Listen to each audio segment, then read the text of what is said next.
Before we get started, guys, just wanted to remind you that the Golden State with Mates Patreon is now live, providing even more written and podcast content from myself. Members will also go into a monthly draw, the first of which will be for a brand new Stephen Curry jersey, which I'll announce on October 20, just 24 hours out from Golden State's opening regular season game against the Los Angeles Lakers. If it sounds like you might be interested, I'll leave a link in the description. Go and check it out.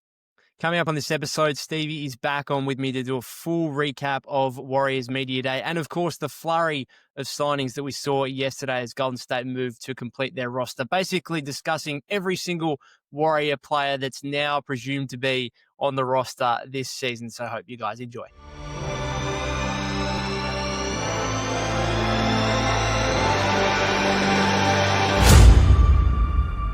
All right, Stevie, welcome back to the podcast, mate. Let's jump straight in. Media Day, a little bit of a weird one for the Warriors, obviously, without Mike Dunleavy Jr. talking, without Steve Kerr talking.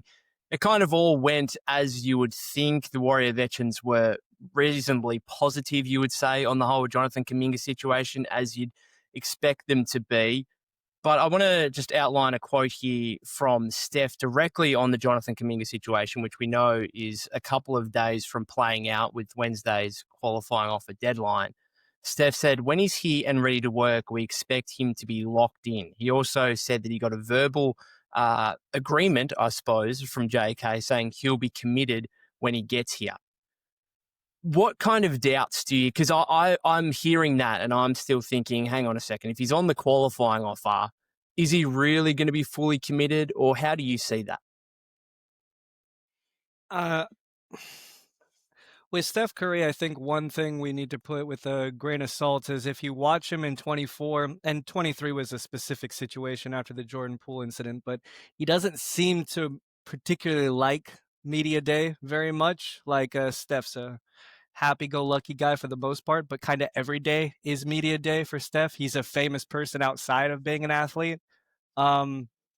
But he was the only person that kind of went directly at the issue. Everybody else kind of did what you would expect Steph to do, and Steph kind of stood up as the leader and made these points that he expects him to be responsible and play the way that the coaching staff expects him to play, setting screens, grabbing rebounds, cutting to the basket. I don't think it's nothing. I think it's something, that he decided to use that specific phrasing twice. Now, to be fair, he's asked the question multiple different times from multiple different people, so you have to answer the question one way or another. But I don't think it's nothing. What do you think from his specific wording? Yeah, it's interesting you mentioned that, because I think Draymond and Jimmy were more so on the business side of it. And Steph also understands the business side of it, but maybe not to the same degree as Jimmy and Dre do, because Dre spoke about a couple of years ago when he thought he was going to leave the franchise and he was in a contract situation. As we know, earlier in his career, Steph was on an amazingly team-friendly contract, but since then, he's basically just always been on the max. And when it comes time for him to be extension eligible, he just gets the max right.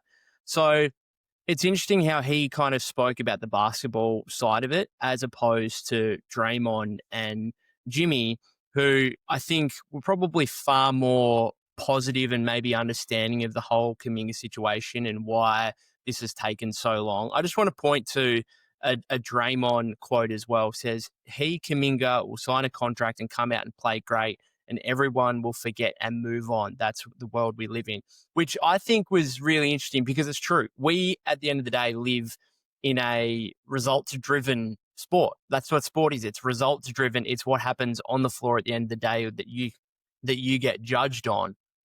And so if you're Jonathan Kuminga, you're hearing that and you're thinking, yes, I might not be the most favorite player of Warrior fans right now, but if I do lock in, if I do do what Steph says and I commit to this team and I can be a valuable contributor on a good deep playoff contending team, then the narrative around me can shift rather quickly, because again, that's what we as fans, like, it's all about what happens on the floor.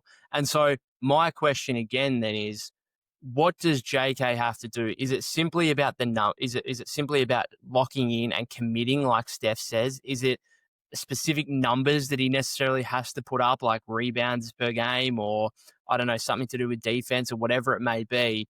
How does he come into this and be able to shift the narrative from a lot of Warrior fans who are currently obviously quite down on him because of the frustration that's emanating from this elongated restricted free agency process?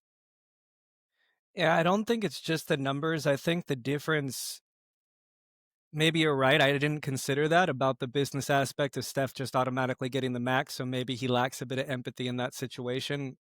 I don't think so. If I had No, to I guess, don't think so. But I think it's more, it's an interesting thing to consider, but I think it's more of the way that Jimmy and not so much Draymond. I think Draymond did a great job with how nuanced he was and how he spoke and so forth. But everybody else pointed to one concept, and I think it was a concept that was a unified team theme that was driven to push to the media before coming into it as a group, is this idea of how to optimize Stephen Curry when Stephen Curry is at his max. It it produces W's. Kuminga is the only player on this franchise that doesn't fully understand that concept. And even if he understands it, when he gets on the floor, he forgets it. And I think for Steph, I think that's the issue. Like we were chatting a bit or texting about the B-ball breakdown video that was posted, and this whole idea of when Kuminga plays with Steph, he just doesn't set picks, doesn't set screens, or almost seems at times intentionally not playing into the system so that he can get his. Um, I think the most frustrating thing about Kuminga, and to be fair, for those who aren't familiar with my work, like the majority of my Substack is like it's basically a fan page for Jonathan Kuminga and why he should be starting. Yeah, I've posted like 25 articles of why I think Jonathan Kuminga is not getting what he should with regards to minutes over the last couple years. But if he was just willing to play like Gary Payton on offense just half the time and just cut to the fucking basket, he'd average the easiest 15 points in connected to Steph, but he just doesn't do it. He never is in the dunker spot. He's never cutting. And I think that's the frustrating part, because people always think about gravitational pull with regards to the perimeter. It's always about 3-point shooting. But this rim running and vertical spacing to the basket is something we don't have. Jonathan's supposed to provide that. He never is providing any sort of vertical spacing. If anything, he's hurting the spacing in the center because he's not where he's supposed to be. So I think whether he takes the qualifying offer or not, I think for Curry, it's more just get in line, man. It comes back to the bus back in Sacramento. JK was one of those guys that Curry was talking to, like, wake the fuck up or get the fuck off the bus. That's it. Yeah, like this is my show and I shouldn't have to explain that. I'm a top 10 player all time. I'm a deity in this league. Yeah, on and off the court. I don't like having to explain myself. He's never had to, and it seems like this is the first time that he's supposed to. Yeah, yeah. I wanted to I wanted to take you back because when you were talking about all that, like GP2, playing the GP2 role on offense and just rim running and cutting to the basket and stuff, it just instantly took my mind back to a very notable game last season. That was JK's return game off the ankle injury against the Kings when the Warriors blew out the Kings. And I think from memory, Kuminga had 18 points, and it was perhaps the easiest 18 points you've ever seen in your fucking life. Like, it was so, again, he was just running in transition. He was just cutting to the basket. I don't think there was any points that came from any of his kind of isolation scoring, which he wants to do. So I don't know, when you said that, it just made me think of that specific game, because if you could just capture that game in a bottle and bring it out, and it was against the Kings, to be fair, and we know the Kings aren't the greatest opposition, but if you could just capture that and put it into JK for every single time he goes out on the floor, then you've really got something on this team. But unfortunately, and again, I don't have an issue with JK wanting to be more. And this is the issue. I don't have an issue with the fit. I have an issue with the fact that we've been going now for 3 months in this free agency process and we can't work out, a resolution on this.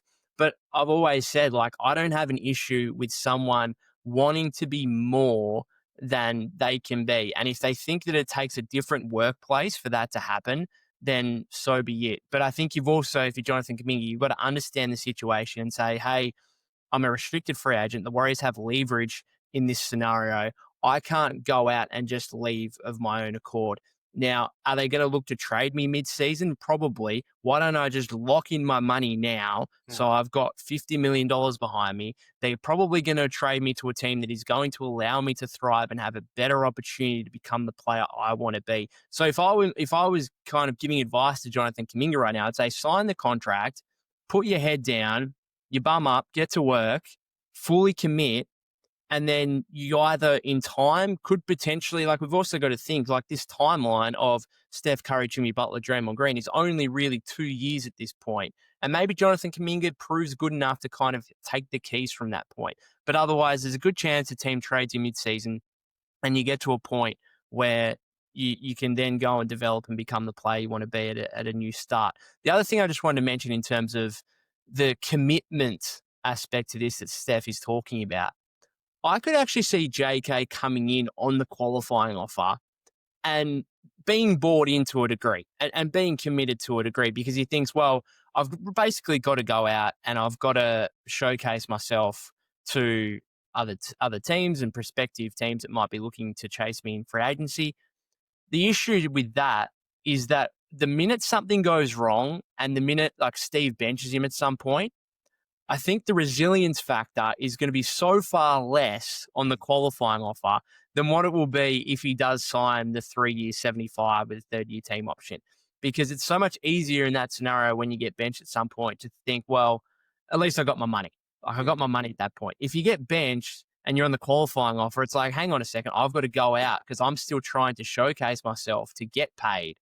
And it's another reason why, if I was him, I just wouldn't be taking the qualifying off. But it sounds like it's still a legitimate option. Well, So, yeah, I don't know if you've got any thoughts on that. I think that all parties involved wish that you were his representation rather than the representation we've been hearing on all the rest of the podcasts and TV shows and tied to ESPN, because I think that's a big part of the issue. I think that an agent or your representation should feed you. Of course, you should be around people that see the best in you, but you should also have people around you that are able to tell you when, you know what, like, this isn't the best option, but the best option isn't out there.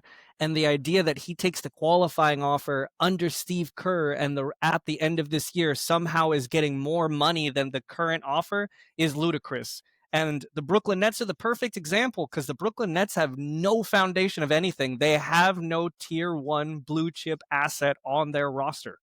So why would they not sign Jonathan Kuminga if he was one of those? The Warriors and the other 29 teams do not believe he's a blue chip asset at this point. Could he be an all-star? For sure. Like his agent referred to, and it's funny he used that term because I've always used the word Ferrari when referring to the way that Jonathan sees himself. And it was so like, yep, that's exactly he's himself. I'm driving a Ferrari. Everybody else is in Honda Civics. Yeah, but the thing is, man, like you're crashing into walls all the time. Yeah, and it's if Brooklyn didn't want to give you their cap space in order to sign, 11 ball dominant, non shooting draft picks instead, that should tell you that there's no world where you take the qualifying offer, you play 15 minutes one night, 25 minutes the next night, get benched in game 4 against the Houston Rockets next year, that you're going to get $28 million out on the open market. So, yeah, it'd be great if he was getting some a little more honest feedback of what the reality is for the next offseason if he does take the qualifying offer. Yeah, we can also imagine, though, at the same time that Aaron Turner's definitely in his ear saying there are 10 teams with cap space next offseason, and we just need one of them. We just need one of them to pay us, as opposed to this offseason when it was basically the Nets and that was it. Are you still of the belief, after we spoke a couple of weeks ago, you still of the belief that come Wednesday, it would be a total shock to be for him to turn down what is essentially the difference of $40 million to take the qualifying offer? Because from the reports, it sounds like this is still a legitimate option if the Warriors don't change their offer. I wouldn't be shocked only because it's gone this far already. Like, it would be a poor decision, and it would be shocking in that respect, but I would, like, especially after hearing his his agent speaks so freely, it's like, okay, this is his representation. This is the reason why it is where it is. Because if he was represented by one of the big agencies, there's no way that it gets to October 1st. And I think the minute that that deal happened, they may have been able to get the player option. I think there's a big problem that they're afraid. The Warriors are afraid that they go, okay, fine, fuck it, player option. And they go, how about a third or fourth year? Yeah, how about some incentives? Like, what are you Yeah. talking about? And I know that the Warriors are. There's a. They don't think that's the case, but they know it's a possibility. There's just no stability in this conversation back and forth. So no, I wouldn't be shocked, but I'd be disappointed for Mhm. sure. For what it's worth, Shams and Slater reported yesterday that the Warriors are standing pretty firm and that they won't be changing their offer and giving Kuminga a third-year player option or anything like that. And they fully expect him to either take one of the offers that's currently on the table or take the qualifying offer. And that would be a disaster for both parties. But I think the Warriors are pretty firm right now, saying, look, if that's what you do, that's what you do at the end of the day, and we just move on and try and make the best of the situation. Other stuff from Media Day. I just wanted to bring up Trace Jackson Davis said he's lost 15 pounds this off season and was looking quite a bit fitter. At the end of last season, I didn't think he was a guy that needed to lose weight necessarily. Like he's already fairly athletic as it is. But he did come back. I don't know if he's got some kind of tan going as well, which might which might make him look better. I don't know what it is, but I don't know. He's an interesting player for me because you think he's kind of the third string center on this roster now with the Al Horford signing and Quinton Post, obviously. But I'm not all out. I haven't lost hope on TJD as a long-term NBA player, and in the short term as a potential rotation piece for the Warriors this season. Is there a chance, in your view, that he can become a consistent rotation piece for Steve Kerr? Yeah, it's interesting that that was the big discussion about his weight loss and trying to slim down because right when he came in after Moses Moody, who was a guard slash like small wing, and Moody's shoulders just, I mean, he has this enormous frame despite being slim, and it looked like TJD looked more like a guard. I don't know if it was like where they were sitting in the framework of how he was being shot, but I think that's the great thing about the signing with Al Horford is that you can play these double bigs. I don't expect them to that be their bread and butter. They're going to it all the time, but you could easily see TJD and Horford or Horford and Post. And I really was disappointed earlier in the season that Trace wasn't playing because he seemed to do so well in his rookie season. But then listening to a lot of the podcasts and I don't remember the specific numbers, but there was a lot of statistics coming out that was like, it's not that he's so bad, he's just not doing anything well enough that it's not coming out that he's ever in the plus. Yeah, he's always kind of in the minus but in the playoffs, he looked like he's definitely playable in playoff basketball. Whether he's going to be playing more than 10 minutes, that's to be seen. But I think that he needs to be giving opportunities, especially since they should be bubble wrapping Al Horford throughout the year. I can't imagine that he's playing back to backs or playing 25 plus minutes. So, slimming down to be able to guard at least 2 through 5, I think was smart. I just don't know how he's going to deal with Shenguns and Jokic's and Gobert's inside because he already was having some type of struggles when he was getting back down in the post. So, what do you think? What Mm. do you think about him Well, slimming down? Do you think that was the way to go, or do you think he should have beefed up? I don't know. Like we'll just have to wait and see. I think he's he just seemed to me to lack a little bit of aggression Mm. last season in comparison to his rookie year, where he was throwing all these dunks down and blocking guys at the rim all the time. And I just didn't feel like we saw that on a consistent basis last season. I'm hoping he can turn it around. I think again, if we go back to his rookie year, I'm still optimistic about what he can do. And I totally agree with you on some of this on the Al Horford signing actually being a really big positive for Quinton Post and Trace Jackson Davis, because I actually think the Warriors are going to and Steve Kerr is going to have no choice but to play double bigs at times. Mm. this season against in certain matchups. We saw in the playoffs when Şengün and Adams were just killing the Warriors on the glass, and Steve was like, all right, Quinton, all right, Kevon, out there together, even though you've never seen the floor together in your lives. Like, never. Like, big playoff game, but you've never played before. We're going to throw you out there for it. Like, and I think that's the way the league's going. I mean, we even saw some stuff from the Rockets today. I think Ime Udoka mentioned the kind of lineup where it's Aman Thompson, Jabari Smith Jr., KD, Şengün and Adams, and like what would be one of the biggest five-man lineups of all time. And I think even the Nuggets were talking about the potential of Jokic and Valanciunas playing together. And so some of these matchups you come up against, I think you actually are going to have to play double big if you're Steve Kerr. And it should also be like a positive for you. Maybe it's something you go to as an active thing you do rather than in response to the opposing team, because Al Horford's got the defensive versatility. He's got the floor space and be able to play at the four. We saw him play a lot next to Kristaps Porzingis for the Celtics.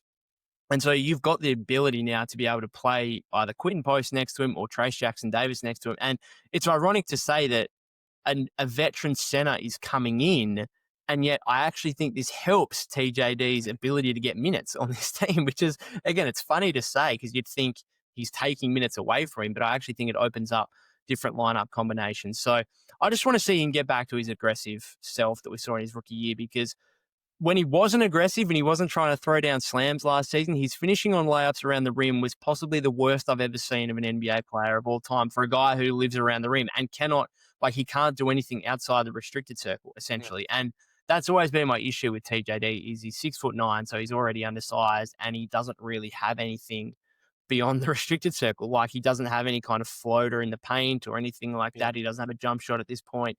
So he's a fairly limited player.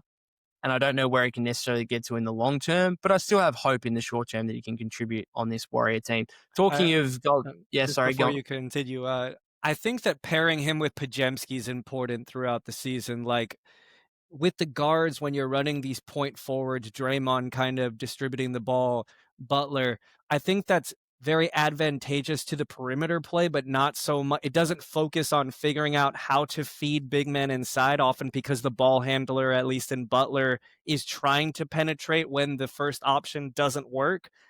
I think, although Podziemski maybe isn't the best type of point guard to be playing in crunch time minutes, I think with second units, with Post and Trace, I think it unlocks a bit with his vision. He's a little bit more of a pass first point guard when he has a player like that next to him. And I think that pairing him and allowing not Brandon to be like a secondary playmaker, letting him be the primary playmaker to try to get these bigs fed inside so that it spaces the floor and rearranges the geometry by setting the precedent that we're going to go inside once in a while. So I think that would be beneficial, pairing those two together.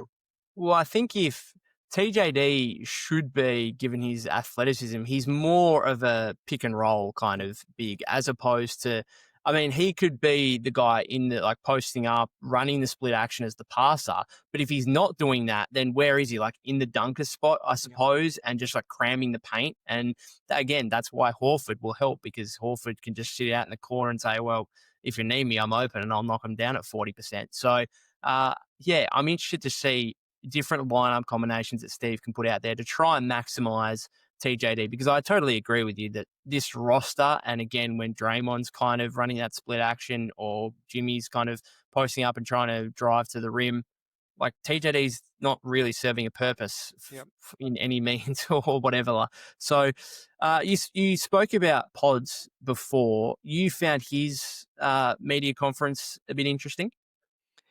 Yeah, he was probably, outside of Steph, who teeter the line between being honest and being political as usual, it seemed like Brandon came in with I don't want to say a chip on his shoulder, even though that wasn't what was interesting. Like, he's usually pretty like, he's a funny guy. He's pretty confident. And it seems like the constant conversation in the fan base, whenever his name comes up, it's always one of the two extremes. Yeah. It's either he's full of potential or he's a piece of shit. Yeah. There's like nowhere in the middle. And it's funny because before we even had our first pod, when pods came up, it seemed like there's a certain level of scar tissue within the fan base prior to the Jimmy acquisition. So like right when we started talking, all these things and arguments that I've had with people and like about this player before Butler was added is what's coming out. But like by the end of the season, I think Moses and Pajemski were two very different players than the way we saw them prior to the Jimmy Butler acquisition. And I think that we just need to, as a fan base, try to. It was the first time I was watching the Warriors and almost rooting against a player because of the negative conversations we were having about this specific player, and it's really unfair to Bajemski. And I think he took that into the media day. I think every time his names come up, it's too extreme. So maybe that's why, or he's just maybe having a bad day. I can't really say, but he seemed quite negative. He didn't really answer any questions. Mm. Yeah, there can be. I don't. Maybe it's just a. I don't know. Maybe it's just a young guy who. What is he? Like 22 years old. Yeah. And as you said, like you have your good days, you have your bad days. Because I have realized that, like in his interviews, he can either be really bubbly and up for a chat and really talkative, and other times he can just be like it's basically a chore for him and he Yeah. just doesn't want to be there and he doesn't want to talk. So I don't know if that's maybe just him as a young guy. I still think, as you say, there's probably some residual effect that goes back to last off season where all we heard about was him talking about how he views himself as a potential all-star, as one of the, bright young stars in the league. The Warriors were obviously talking very highly of him as well. They didn't want to include him in any Larry marketing trades, which I think but that's part of the fan base. That still hurts me right there. I'm glad we got Jimmy Butler, but it's another player that I have like a whole altar worth of like 10 articles of the Laurie market and praise. So when I heard that that was the sticking point, yeah, that was a And difficult couple weeks. yeah, but that's the problem. So Pods and like immediately gets viewed negatively because of that, and it's not his fault. Of Like course. it's not. Yes, he came out and said that he wants to be an all-star, but like sure, that's fine. I think every young player in the league should try and again strive to be the best they can be. But when the team is not putting him in trade discussions, Yep. well, like that's not his fault. That's just how the team's evaluating him. And so I think a lot of that stuff was unfair. I think a lot of it placed unfair pressure on him early in the season, which he didn't stand up to. His start to last season was horrifically bad. He then got injured and then he came back. And even before Jimmy arrived, he was pretty good. And then after Jimmy, he's just a guy that fits really well with the veteran core in a way that Jonathan Kuminga is on the exact opposite end of the spectrum.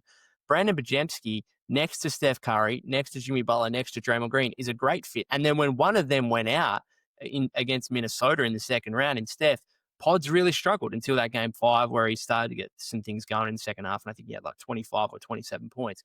But I don't get it. I don't get the hate. It's one of the most bizarre situations is, as you say, a player being on either end of the spectrum. You either love him or you hate him. And I think the I don't biggest know. issue is the way that it's basically like him or Moses.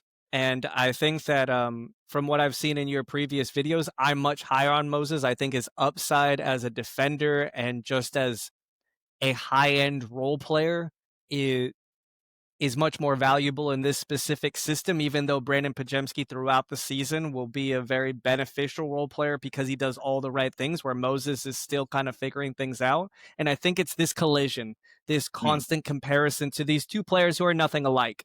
Yeah, they're Yeah, basically polar that's the opposites. problem. That's the problem. The comparison comes because I think a lot of Moody fans think, well, Moody could be at the level Pods is or an even better player if he just got the same opportunity as Pods. And that's why they get compared when in reality, one's like a 3 and D wing and the other's kind of like likes the ball in his hands, can put the ball on the floor, can be a secondary playmaker for you.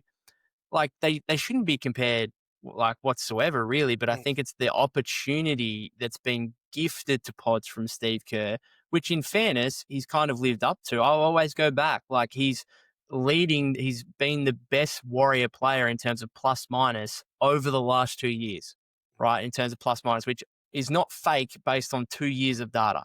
Okay. This guy is a winning basketball player. And and it just goes so far. It's so drastic too. Like people saying, "Oh, well, he shouldn't be getting more than Moses." You know, Moses got $11.5 million, so Pods shouldn't be getting anywhere near that. Or I even saw someone saying like Pods should be in the G League and stuff like that. It's like, man, you just say people just say stuff to just try and demonstrate their dislike for this guy, and I don't get it at all. Have Yeah, you got anything else for media day or whatever? just on pods, I actually, after our first conversation before we even potted, the first thing I did was looking up their playoff numbers, the two of them, comparing the two, and I was like, why are you doing this? This is an old argument that needs to die. Yeah, like we don't need to continue to decide who deserves minutes. Hopefully, both of them are getting the right amount of minutes. And I had previously assumed that Pajemski's 3-point numbers were due to him next to Stephen Curry, and I don't have the numbers up right now, but actually he shot at a better percentage when he was by himself rather than with Steph, which was a nice thing to see that like the 3-point fluctuation from Pods is clearly mental. Like he Mm, can shoot.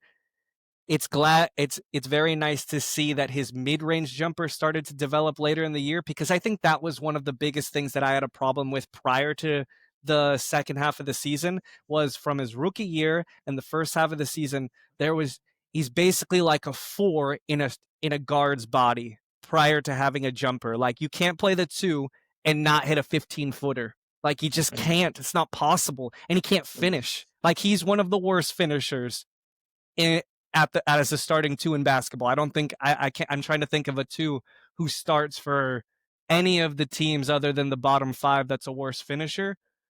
But later in the season, the jumper came around. So if he can hit the mid-range jumper and the three-pointer is there, and I think we need to give both him and Moody a little bit of slack that they both had hand injuries, and Yeah. like Draymond pointed out, they're basically playing playoff basketball for a whole quarter of a season almost. Mm. Yeah, when you include the playoffs, and those guys are always on the floor. They're always diving for loose balls. They hurt.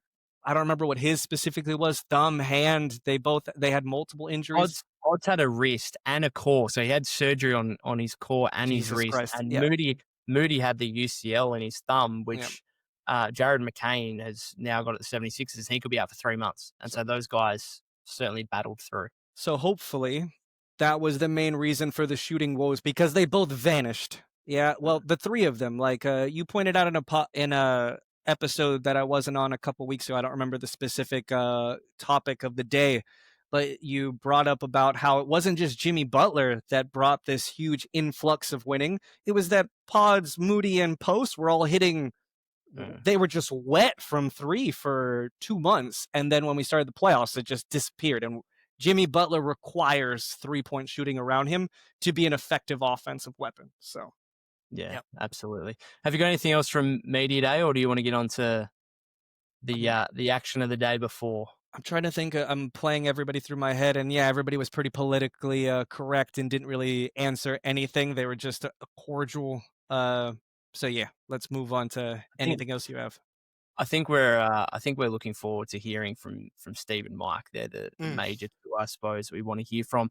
Yesterday, though, there was a lot of action going on for the Warriors. It started with the unofficial signing of Al Horford, who farewelled Boston in a social media post and has agreed to a 2-year deal with the Warriors. And I'm assuming we'll have a second year player option. Yes, if he wants to retire or if he wants to go back to Boston or do something else, whatever.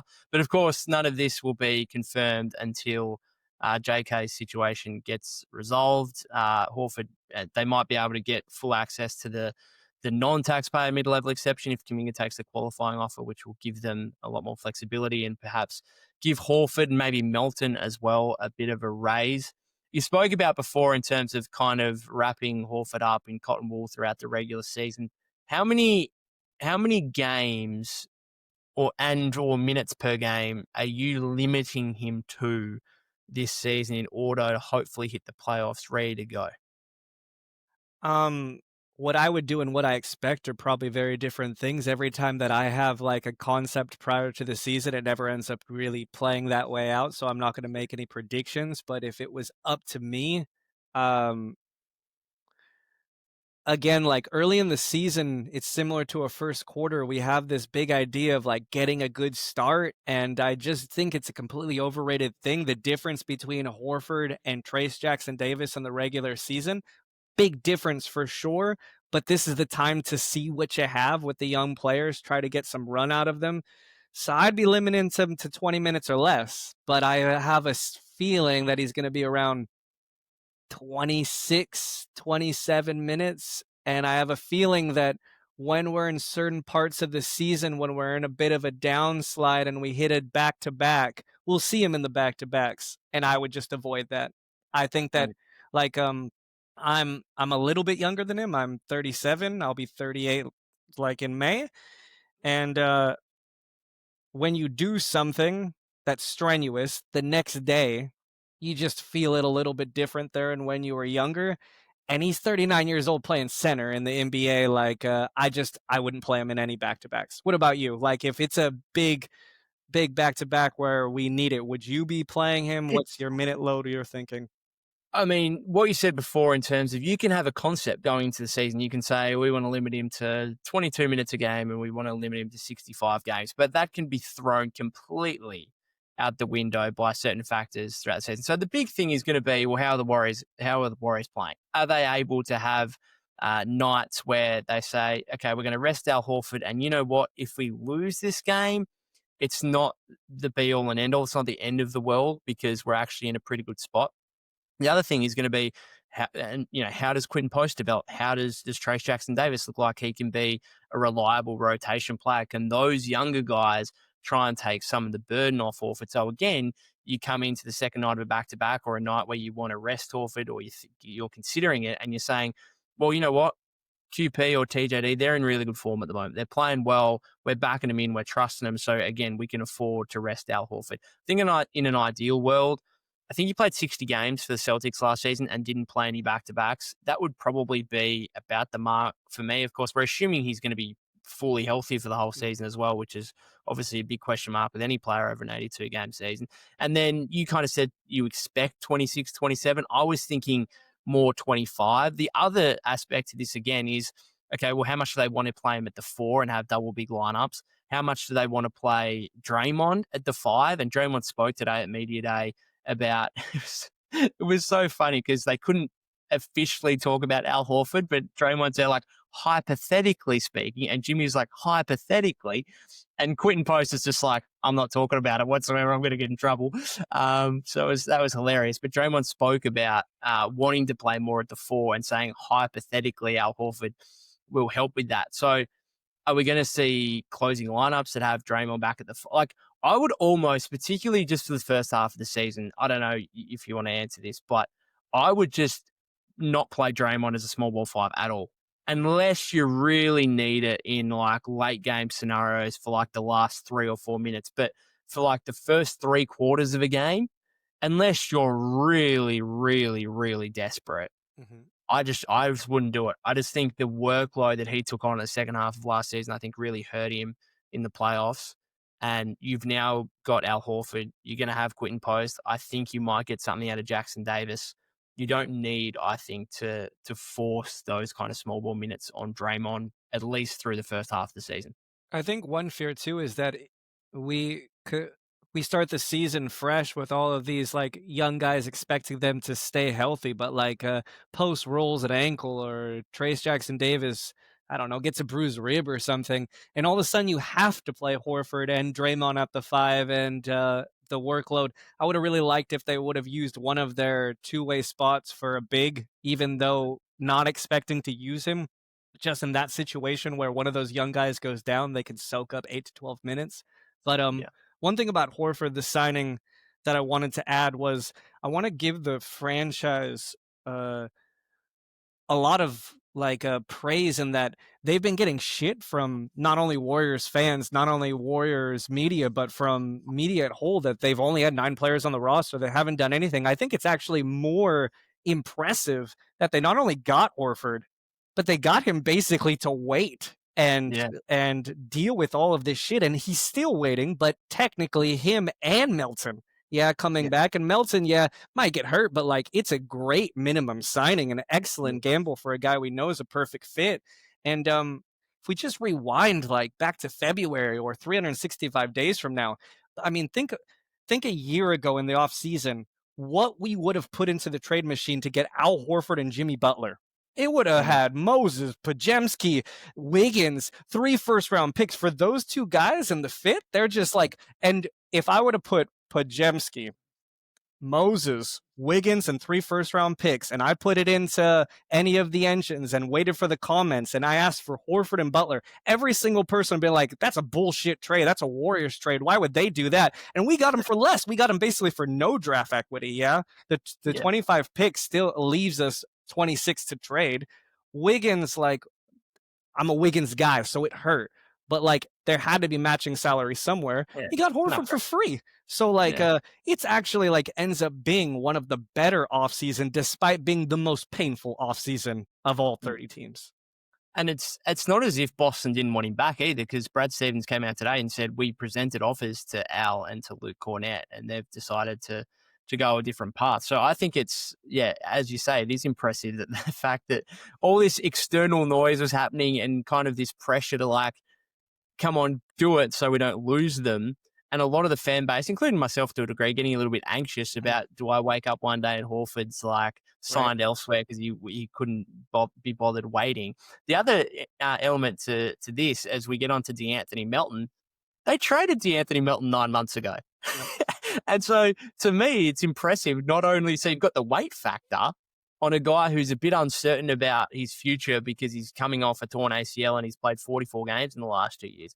Not only the weight factor, the relationship between player and franchise must be immensely strong. If you've got a player you traded 9 months ago, albeit extenuating circumstances given he was injured, you traded that guy away, and 9 months later he's willing to come and sign a minimum contract Mm, with you, when I don't know what other offers out there that might have been available to him. But again, for a minimum, yep. fingers crossed he can stay fit. That could be one of the most underrated and most valuable signings of the entire offseason. Do you think he's the starting shooting guard by season's end?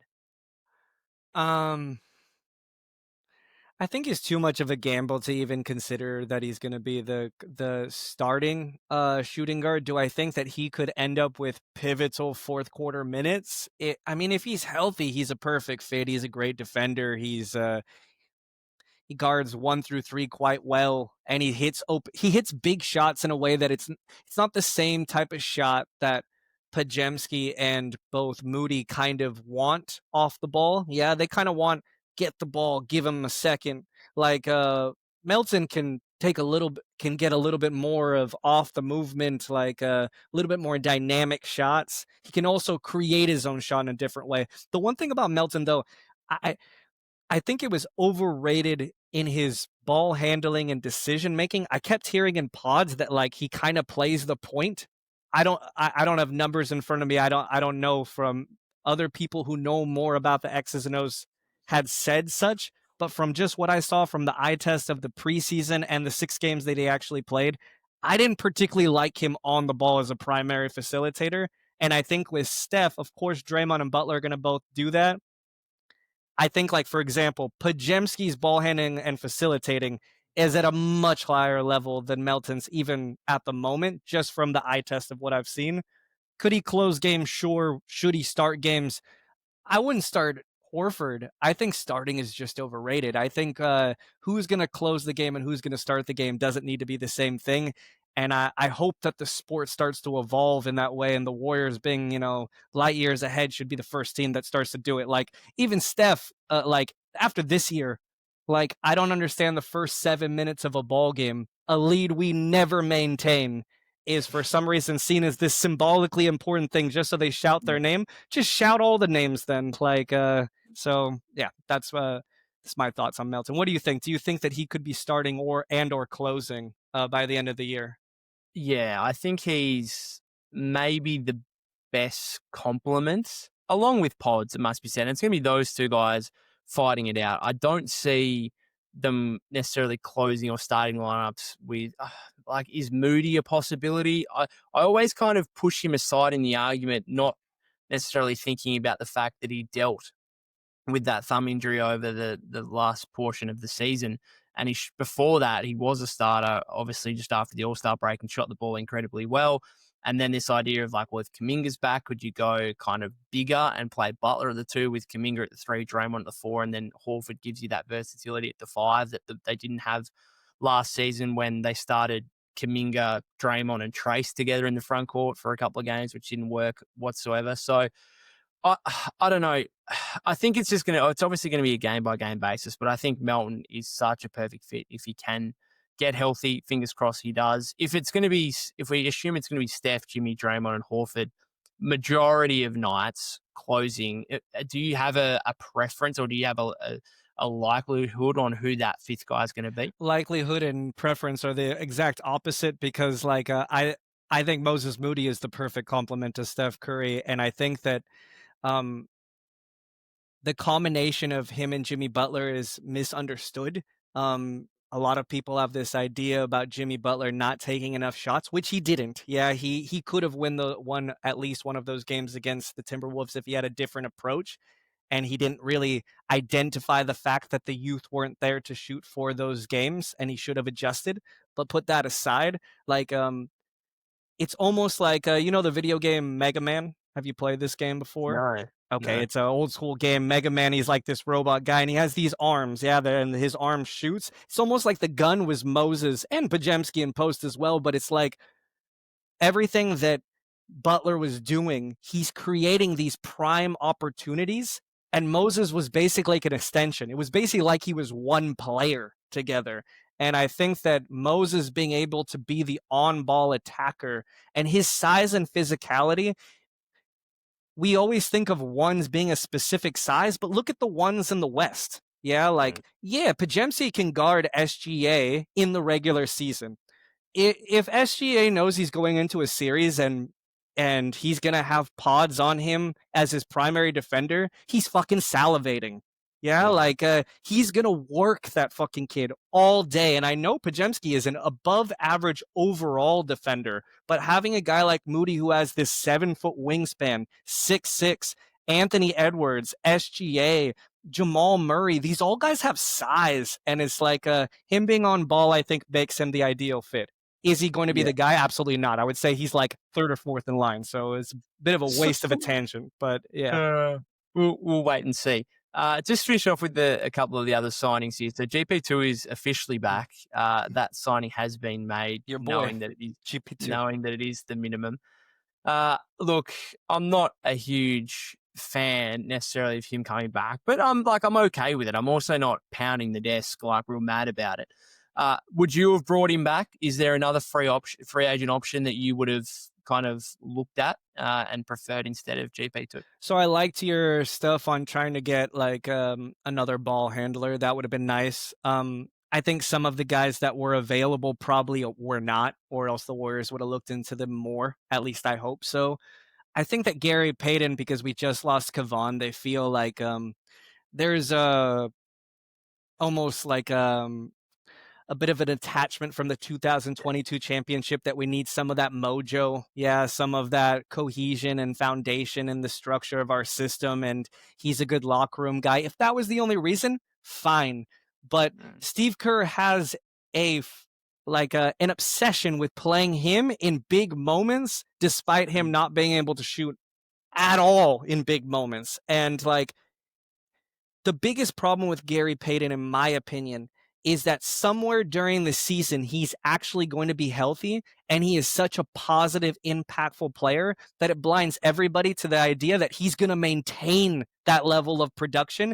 And he always gets hurt. Even if he's not off the floor, he's always compromised. And a compromised 6'1, 6'2 in shoes guard, he's not an elite defender when he's compromised. He's an okay facilitator. He just doesn't have a position on offense. And I like this idea, everybody, big man, small man. No, he just doesn't have a position. That's why he's over there. Yeah. He's in that position out of necessity, not because it's an extra. I don't have a problem with the signing if Steve Kerr knew that he's a break glass in case of emergency option. But I'd rather the kid Will Richards, like you don't guard a mid 20s. I know he's like 23 or something. I'm aging him, but like you don't draft a guy who's basically a finished product, two-way wingish guard, and then you have Moody, who's already losing minutes by the day. I can already feel it. Like 2 months from now, me writing an article just to argue about why he's only playing 11 minutes a game. But I'd rather Will Richards. It's not about the signings. Try this kid out.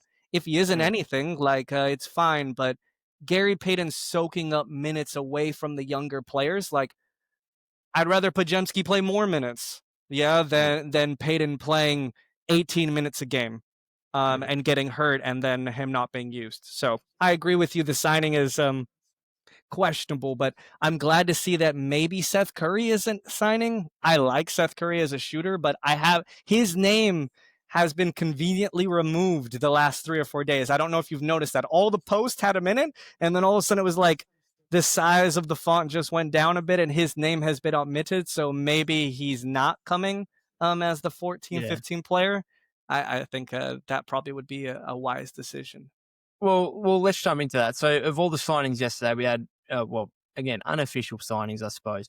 Horford, Melton, GP2, Richard. Can we just talk about Richard quickly before we get into Curry?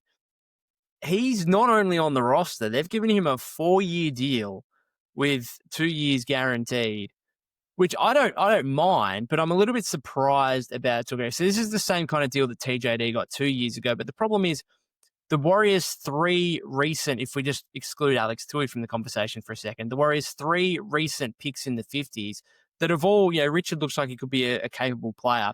But of the 3 of them, I think Warrior fans are probably highest on Quinton Post, given he's a 7-foot floor spacer. And yet he's the one that's under contract for the least amount of time. So you decide to give TJD and Will Richard these 4-year deals, but you couldn't do it with Quinton Post. And I think that's probably going to be realized as a bit of a mistake.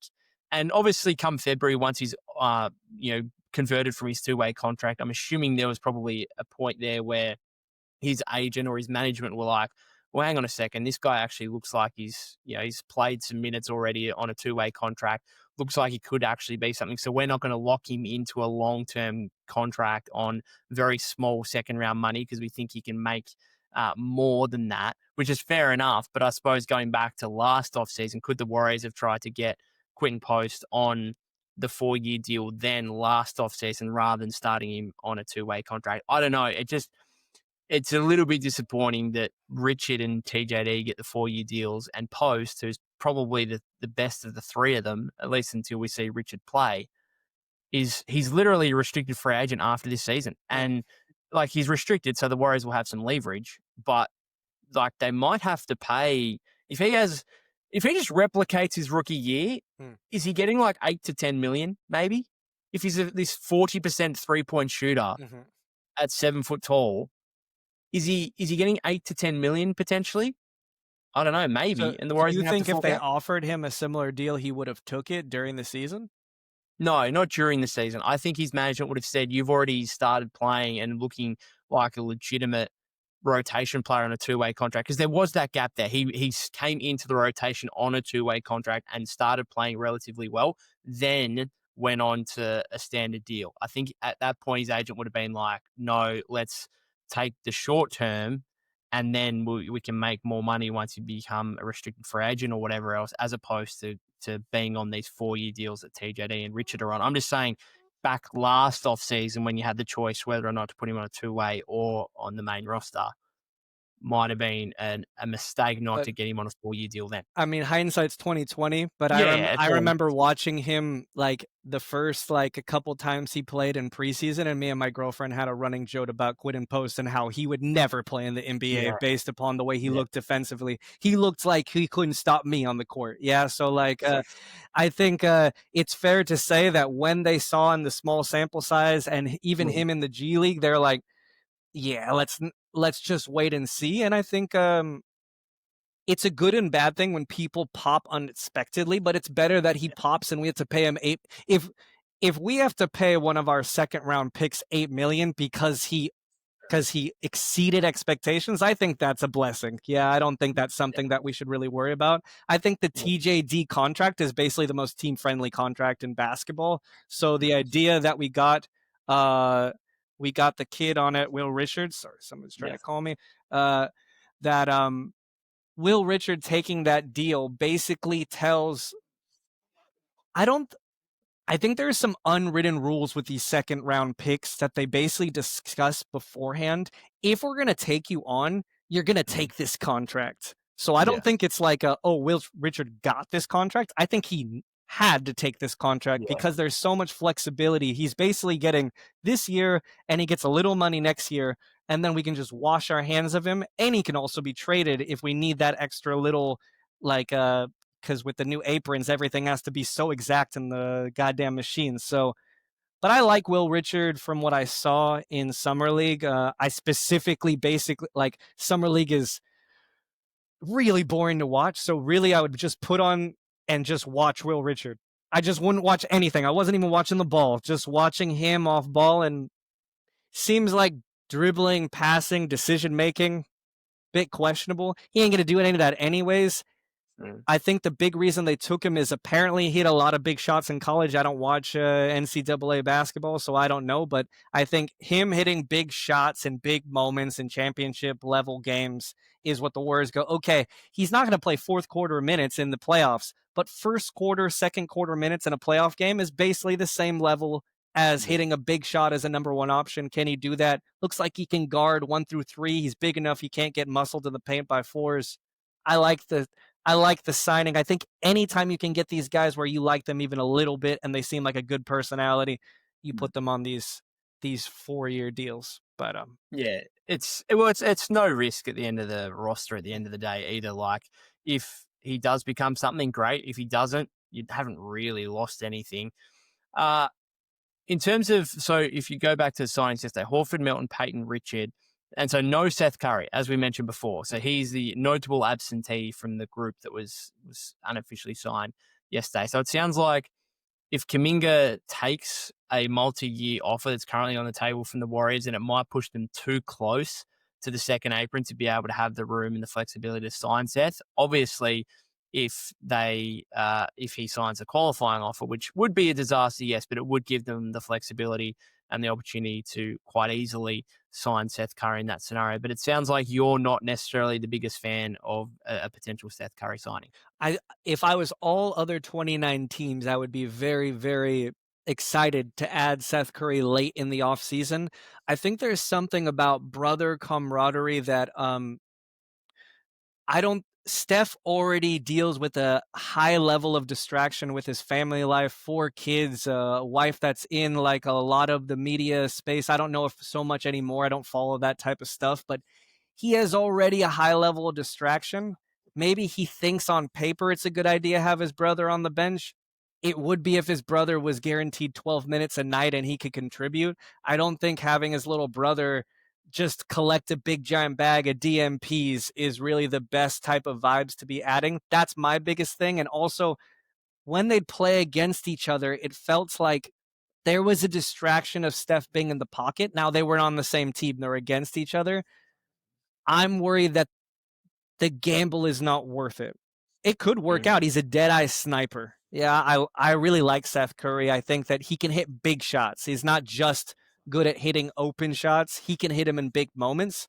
So if they took it, I'd be okay with it. But I'm concerned that it's something that we can just avoid. I think we have enough guards. Mm. I'd rather like you drafted Alex Tooley. He looked like shit in the summer league, but like a lot of bigs look like shit in summer league. Yeah, there's no infrastructure around. Like they're trying to run a Warrior system without any Warriors players, and Yeah. Tooley has this type of energy that you can't really manufacture. He has that within him. Let him go play 10 minutes. I'd rather see that than 4 guard lineups with Trace Jackson Davis anchoring it so that would be I would rather any big rather than an additional guard tagged on to Yeah. the 15th roster spot. I think you agree, right? Yeah, I think I tend to agree. Again, I'm okay with it because it's the end of the roster and it's a minimum contract. So again, what's the downside Mm. necessarily? Should there be another option that might give you more upside? Maybe. But anyway, speaking of Alex Tui and the two-way contract, so they've also been solidified. Pat Spencer is back, baby. Love Pat Pat Spencer. Spencer Pat Spencer is got the up fucking man. got up on media day and literally 10 minutes after he signed. Unbelievable. So he's back with Jackson Rowe and Alex Tui, which means very disappointing for myself. Spare a thought for me. Taron Armstrong, Tasmanian, the only Tasmanian to ever make it to the NBA, technically made it to the NBA, hasn't played a game yet and doesn't look like he'll play a game anytime soon because he's not on a two-way contract. Sounds like he's going to play in Europe, which, again, as a Tasmanian, as an Australian, a little bit disappointing. I'm But not it is familiar what with it his is. game. Can you give us a little profile breakdown of what he could provide if for some reason the Warriors had a change of heart?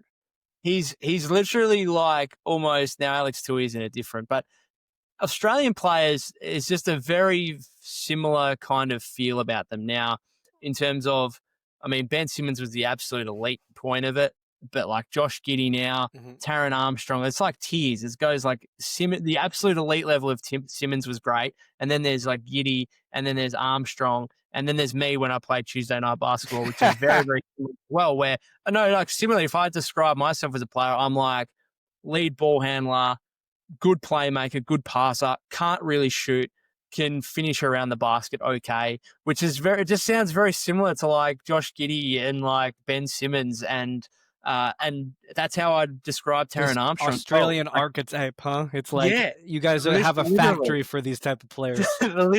Literally, and it just goes like from one tier to the next, but it's all very similar in terms of the kind of player. So that's like he's 6'6", so he's bigger for a point guard. Mm. And yeah, lead ball handler, excellent passer, but could he be the kind of scoring threat that you need from that position nowadays to be a genuine NBA player? That's a real question mark. Can he be a solid enough defender to be a genuine NBA player? That's a real question mark. And obviously, I don't think the Warriors are going to be too concerned with the fact that he's gone to Europe. And I still think they hold his right. So if he does want to come back to the NBA, the Warriors kind of have first dibs on him. But in terms of the ones they have signed, for what it's worth, I think the Pat Spencer thing, as much as I would have been intrigued and I would have liked Armstrong to be on the roster instead of Spencer, I think if you need minutes throughout this regular season, Pat Spencer is going to be more reliable than a complete unknown in Taron Armstrong. And in fairness, like Pat Spencer's the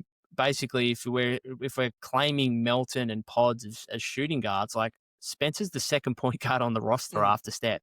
So I could actually see him playing minutes when Steph's resting one night, or if, God forbid he's out injured or whatever else. Do you think that Spencer or either of the other two guys could at all make an impact this season? I think Spencer for sure, after what we saw in the playoffs, will get some run in specific parts of the season. Yeah, we'll go through lulls where somebody's shot's not dropping or somebody's out for whatever reason with injuries, and he'll need to soak up some of the minutes and just facilitate. I think he's also kind of a spark plug, not because of his scoring ability, but he just kind of that TJ McCollum type of like energy type of thing, not to white cast every player that's that height and that complexion, right? But they do like they come in and they don't just shoot the ball or dribble the ball with energy. There's a certain way that they move the Yeah. ball that just is not the way that anybody else who they need to. Yeah, they need to have that level of intensity because they lack in basically every other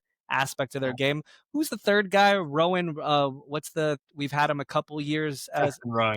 that's the guy that guy can't play in the NBA. Can't shoot for shit. Fuck me, man. Like, I just don't understand why he keeps getting that spot. I don't know who he knows and who he's friends with of why he keeps taking this last spot. But if you watch Summer League, there was like 4 bigs that I would take a gamble on rather than having this guy who just looks like the most solid, not good NBA player possible. And he just cannot shoot the basketball in when it's live. I'm sure in an empty gym, he shoots the fucking seams off the ball. But the minute that you put somebody on him, nah, man, just get rid of that guy. Just ship him off somewhere else. I don't understand why he's there. So that's my biggest pet peeve with.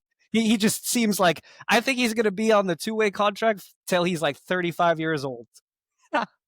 Well, there's only thank goodness there's only a maximum of 4 years that you can Thank be God. I was not aware of that, but I'm glad to hear it. I'm well, glad. you can only be in the league for 4 years, and then beyond that, you can't sign a two-way contract. Do you want to finish without talking so negatively about Jackson Rowe, or is there anything else that? Pat you want to bring Spencer, into it. every time Pat Spencer comes in, the Jumbotron's got to throw up the Alperen Şengün headbutt every time he Mm. enters the league like a goddamn WWE fighter. That should be a mandatory thing in all 30 arenas, not just at the Warriors Chase Stadium.